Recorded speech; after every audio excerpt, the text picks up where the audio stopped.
দেখ দেখ, স্বামী মারা গেছে 24 ঘন্টাও হয়নি, অথচ চোখে এক ফোঁটা পানিও নেই। প্রতিবেশীদের ফিসফিসানি কানে আসতেই লতা চমকে ওঠে। নিজের অজান্তেই হাত দুটো চলে যায় চোখের কোণে। তাই তো, এই প্রথম সে টের পায় তার চোখ দুটো আসলেই শুকনো, প্রায় বোধহীন। বোবা মুখে বসে থাকা সদ্য বিধবা 30 পেরোনো লতা লজ্জায় ভেতরে ভেতরে আরও চুপসে যায়। হারুন সাহেব মারা গেছেন 24 ঘন্টা পার হয়নি। এখন তো তার শোকে দুঃখে আছাড় পিছাড় দিয়ে কাঁদবারই কথা ছিল। লোকজন সেটাই আশা করছিলেন, অথচ তার চোখে পানি নেই। হয়তো দেখেও খুব বেশি শোকাতুর লাগছে না তাকে। ব্যাপারটা যে খুব স্বাভাবিক নয়, সেইটা পর্যন্ত এতক্ষণ লতা বুঝতে পারেনি। ওর আব্বা যখন মারা যান, স্বামীর শোকে আম্মা টানা 2 দিন না খেয়েছিলেন। একটু পরপর জ্ঞান হারিয়ে ফেলছিলেন তিনি।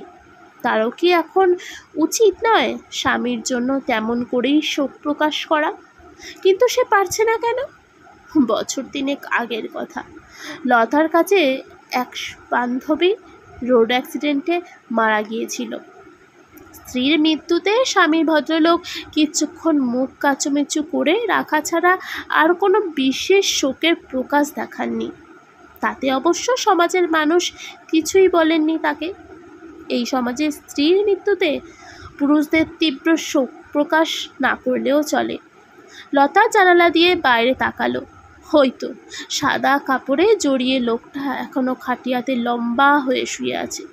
কি শান্ত দেখাচ্ছে মানুষটাকে, অথচ মাত্র গতকাল সকালেও লোকটা অফিসে যাবার সময় সামান্য ব্যাপার নিয়ে অনায়াসে মাতারি বলে গালি দিয়েছিল তাকে, তেজ দেখিয়ে মারতে এসেছিল। যদিও ঘটনা তেমন বড় কিছু ছিল না, আজ তার সব তেজ আর শক্তি নিঃশেষ। কত অসহায় না দেখাচ্ছে এখন মানুষটাকে। লতা দীর্ঘশ্বাস ফেলে। লোকটার বরাবরই উগ্র মেজাজ ছিল। রাগ সামলাতে না পারলে চুলির মুঠি ধরে 2-4টে কিল ঘুষি লাগিয়ে দিত তাকে যখন তখন। বলতো তার আয়ে খেলে পড়লে নাকি এসব সব সহ্য করতে হবে লতাকে। আমাকে সে কথা জানালে বলেছিলেন, রাগী মানুষের মন নাকি ভালো হয়। মেয়েদের অত অধৈর্য হওয়ার ভালো না। সংসার করতে না পারলে সমাজ নাকি লতাকেই দোষী করবে। পিতৃহীন মধ্যবিত্ত ঘরের মেয়ে সে। এই সমাজকে বড্ড ভয় তার, তাই মুখ বুজে থেকে গিয়েছিল এখানেই। দেওয়ার হাত না থাকলেও পাওয়ার খুব লোভ ছিল লোকটার। মানুষটাকে খুশি করতে কতবার যে সে মায়ের সামনে দাঁড়িয়েছে, ভাইয়ের কাছে হাত পেতেছে, তার হিসেব নেই। তবুও কি খুশি করা গিয়েছিল? মানুষটার উপর বড্ড বিশ্বাসও ছিল একসময়। সেটা হারিয়েছিল যেদিন বাবুর দেখাশোনার জন্য রাখা মেয়েটাকে স্বামীর সাথে সে হাতে নাতে ধরেছিল রাত দুপুরে। শাশুড়ি সেদিন বলেছিলেন, পুরুষের এই সমস্ত একটু আধটু দোষ নাকি থাকেই। শান্তি চাইলে সে যেন ঘরের বাইরে এসব কথা বলে না বেড়ায়।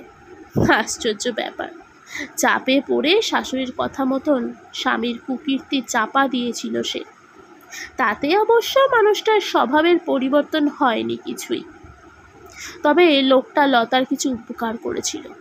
চোখে আঙুল দিয়ে দেখিয়েছিল তার মধ্যে থাকা 1000টা দোষ ত্রুটি। বিয়ে না হলে সেগুলো আর অজানাই থেকে যেত। স্বামীর সংসার করতে হলে নারীদের নাকি প্রভুভক্ত কুকুরের মতন হয়ে চলতে হয়। এই কথাও সে প্রথম শুনেছিল হারুন সাহেবেরই মুখে। ফালতু পরিবার থেকে এসেছে বলে লতা নাকি সুশিক্ষাটা পায়নি বলতো সব সময়। কথাগুলো শুনতে শুনতে 12টা বছরে একেবারে মুখস্থ হয়ে গিয়েছিল লতার। তারপরেও কি অবলীলায় না সে এই প্রাণহীন সম্পর্কটাকে টেনে নিয়ে যাচ্ছিল। হয়তো টানতো আরও অনেক বছর। আচ্ছা, গতকাল মানুষটার হঠাৎ মৃত্যুর সংবাদ পেয়ে সে কি একটু হলেও হাঁপ ছেড়েছিল? কিছু সময়ের জন্য কি নিজেকে মুক্ত বলে মনে হয়েছিল তার? অল্প সময়ের জন্য হলেও কি উচিত শিক্ষা হয়েছে ভেবে স্বস্তির নিঃশ্বাস ফেলেছিল সে।